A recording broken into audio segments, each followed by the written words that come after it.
श्रीमन्महागणाधिपतये नमः। श्री सरस्वत्यै नमः। श्री सद्गुरुभ्यो नमो नमः।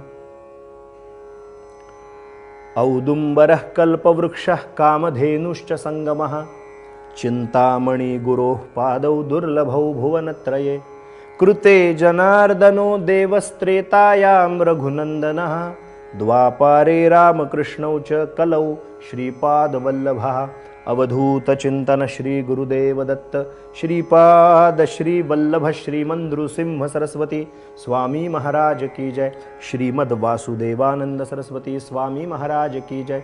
श्री गुरुदेव दत्त गुरुदेव दत्त गुरुदेव दत्त दत्त दत्त। मंडळी नमस्कार। नारायण स्वामी महाराजांचं दिव्य असं चरित्राचं अवगाहन करत असताना यांच्या संन्यास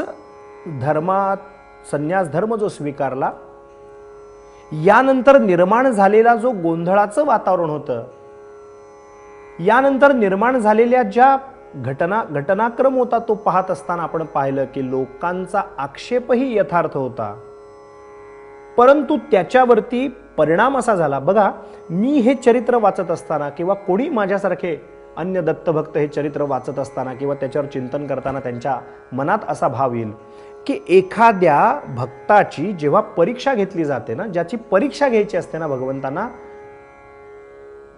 त्या ज्याला भक्त म्हणून काही कृपा करायची असते भगवंतांना, त्याचीच परीक्षा घेतली जाते। 52 कशी सोनं आहे का, सोन्याला परीक्षा द्यावी लागते, नानाविध पद्धतीची परीक्षा त्याला साजरं व्हावं लागतं, आगीची धग सोसावी लागते, तावून सुलाखून निघाल्यानंतर त्याला आपण म्हणतो की हो हे 52 कशी सोनं आहे। तसं एखाद्या भक्ताच्या आयुष्यामध्ये जेव्हा जेव्हा काही प्रसंग घडत असतात, भगवत भक्तांच्या आयुष्यामध्ये ज्या ज्या वेळेला काही घटना घडत असतात, त्यावेळेला त्यांच्या निष्ठेची, त्यांच्या श्रद्धेची, त्यांच्या आध्यात्मिक तयारीची परीक्षा सद्गुरुनाथ भगवान दत्तात्रय घेत असतात। कोणी चांगलं म्हणतं, चांगलं म्हणून उदो उदो करतं, उपाधी मागे लावतं, त्यात भक्त अडकतो का ते सुद्धा दत्त महाराज पाहतात। कोणी अपमानित करतं, कोणी बहिष्कृत करतं, काही सेवा जी आहे त्या सेवेपासून त्या भक्ताला वंचित करतं, तरी तो आपल्या दत्तभक्तीचा मार्ग सोडतो का, दत्त नामस्मरणाचा मार्ग सोडतो का, दुविधेत पडतो का, दत्तात्रेयांच्या वरती काही बोल लावतो का, आपुल्या मनासारिखे न घडे तेणे गुणे निष्ठा मोडे, असं जे काही समर्थांचं वाक्य आहे की नाही, की जे आपल्या मनासारखं घडलं नाही की भगवंतावरती बोल लावून ठेवायचा, काहीतरी उणं काही आपल्या मनासारखं झालं की देवावरती शब्द ठेवायचा, अशी काही भूमिका आहे का? हे सगळं कस लागणार केव्हा? हा कस त्यावेळेला लागतो, हा कस त्यासाठी लावला जातो की हा भक्त तयार आहे का, हा पक्का आहे का, हा माझा भक्त म्हणून घ्यायला लायक आहे का, या सर्व पद्धतीची परीक्षा सज्जन हो नारायण स्वामींची चालू होती। अशा दृष्टीने आपण या चरित्राख्यानाकडे पाहूया। मग कोणाचं चुकलं कोणाचं बरोबर आहे याच्या वादातच पडायला नको। घटना दोन्हीकडून अशाच होत्या आणि यांनी काय केलं, नारायण स्वामींनी बघा अपमानित केलं होतं, बहिष्कृत केलं होतं, पाणी घालण्यापासून दत्त चरणांना नमस्कार करण्यापासून वंचित ठेवण्यात आलं होतं। पण मला इथे एक जाता जाता सांगायचं आहे की जो उपासक आहे, जो साधक आहे, त्यानं कधी लोकांनी केलेला अपमान हा डोक्यात ठेवायचा नसतो, मनात हृदयात तर त्याहून ठेवायचा नसतो। या कानानं फक्त ऐकायचं आणि या कानानं सोडायचं। क्षणभरासाठी आमची माऊली ज्यावेळेला कोपली त्यावेळेला ती लहान चिमुरडी मुक्ताबाई आली, अधिकार संपन्न आमची, आणि तिने सांगितलं, योगी पावन मनाचा साहे अपराध जनांचा, योगी पावन मनाचा। संत जे आहेत त्या संतांनी लोकांनी केलेले अपमान सहन करायचे असतात, त्याशिवाय ते संत पदाला जात नाहीत।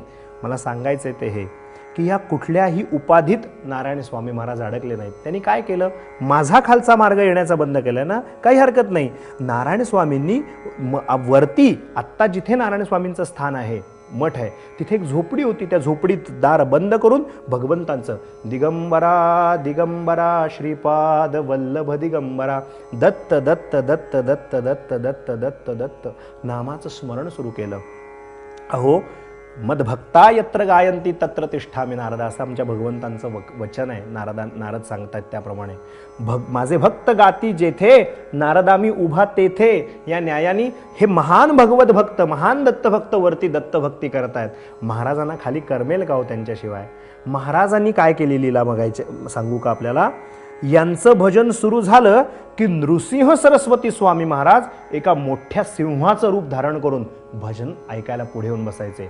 आयाळ असलेला एक मोठा असा सिंह, जंगल असते, नृसिंहवाडी म्हणजे मोठं जंगल होतं, तिथे येऊन एक सिंह रूपामध्ये येऊन हे भजनानंदात निमग्न आहेत महाराज नारायण स्वामी, पण पुढे एक भला मोठा सिंह येऊन ते भजन ऐकतोय.